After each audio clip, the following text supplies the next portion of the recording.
Welcome to 1984 Law, and today we consider the topic of religion within Orwell's dystopian society of Oceania. Of course, the issue of religion within 1984 is more nuanced than it was simply prohibited.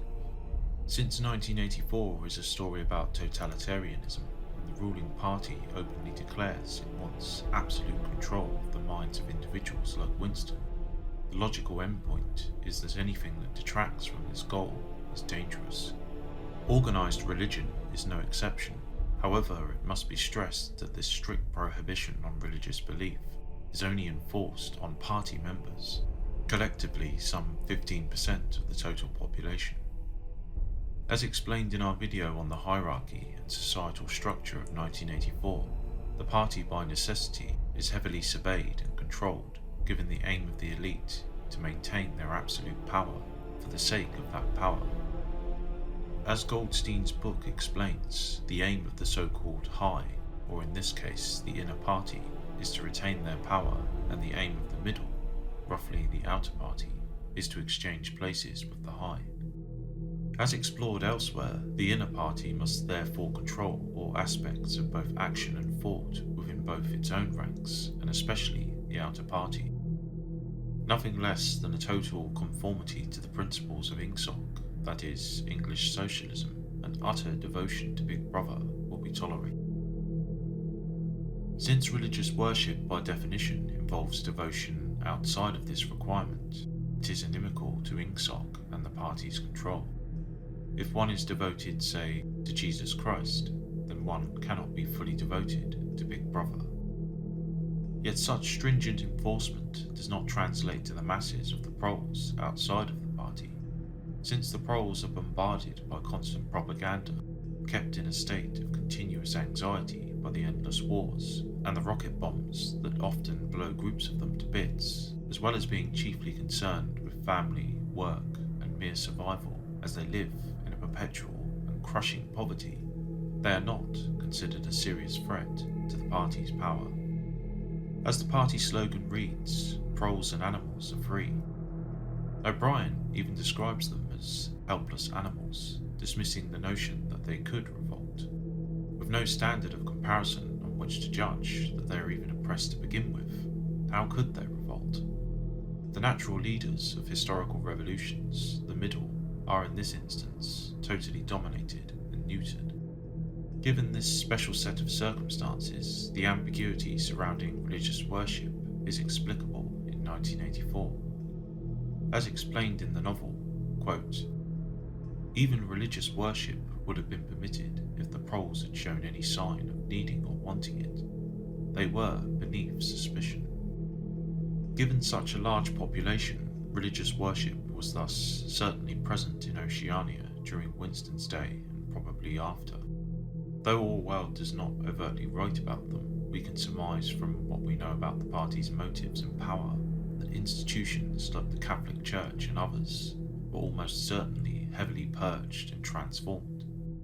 Political influence of such religions would certainly have been broken, and the doctrines and smaller scale practice of those faiths would likely have been tolerated in the prole population.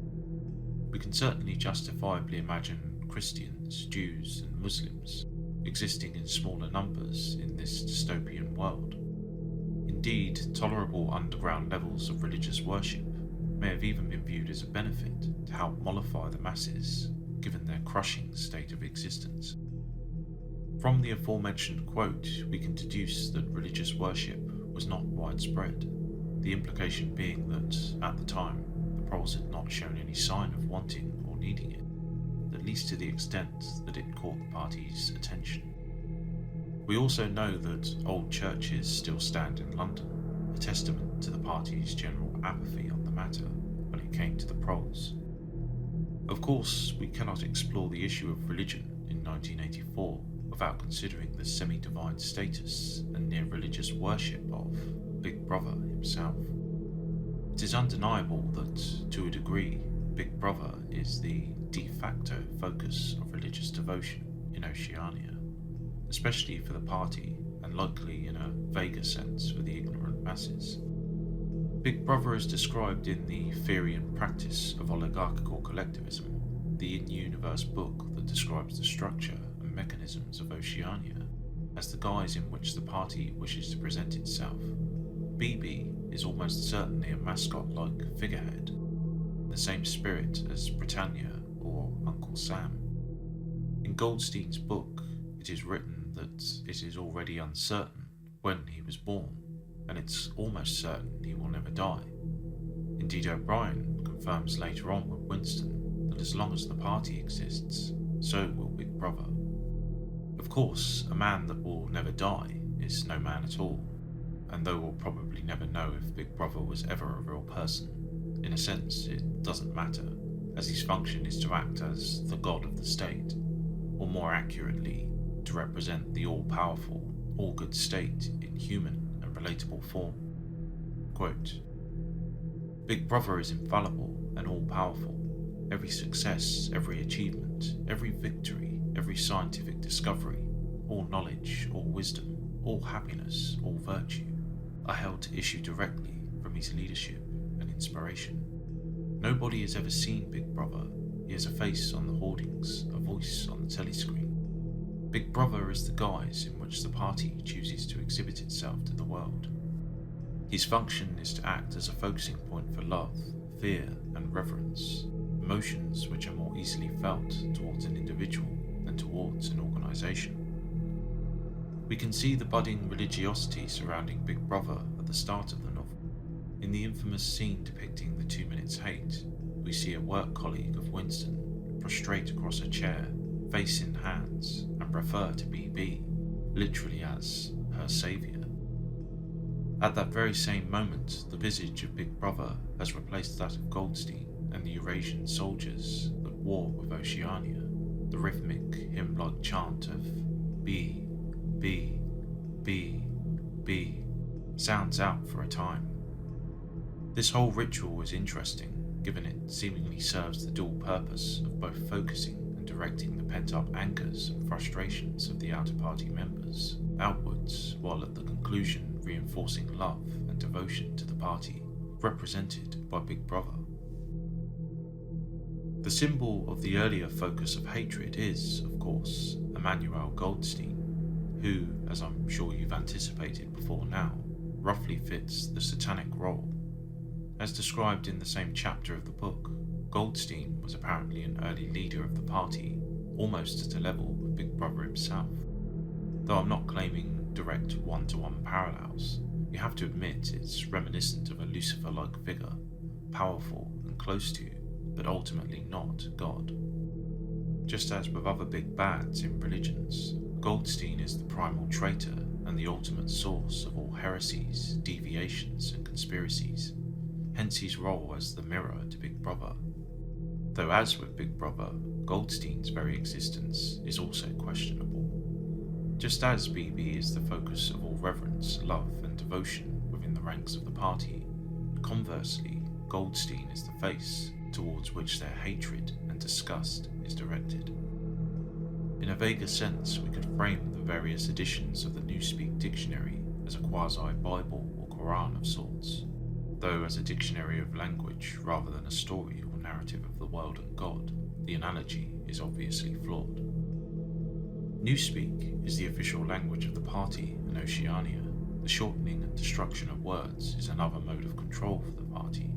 The purpose of Newspeak is to strictly limit and define words that are permissible, that is, which do not threaten the status quo of party power. By eliminating bad words with each edition, the language thus limits bad thoughts. With no words to enunciate ideas in one's mind, thought crime, so the theory goes, will ultimately become mentally impossible.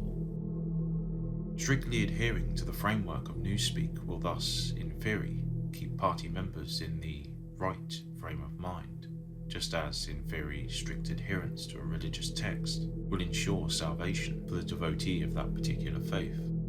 Another interesting point to note about religion on a global scale is that since we know from Goldstein's book, which, though written by O'Brien, is true as description, the other superstates of Eurasia and East Asia have near identical Big Brother figures.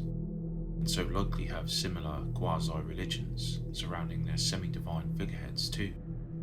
It's true to say then that in the 1984 universe, the predominant faith is Big Brotherism in its three forms.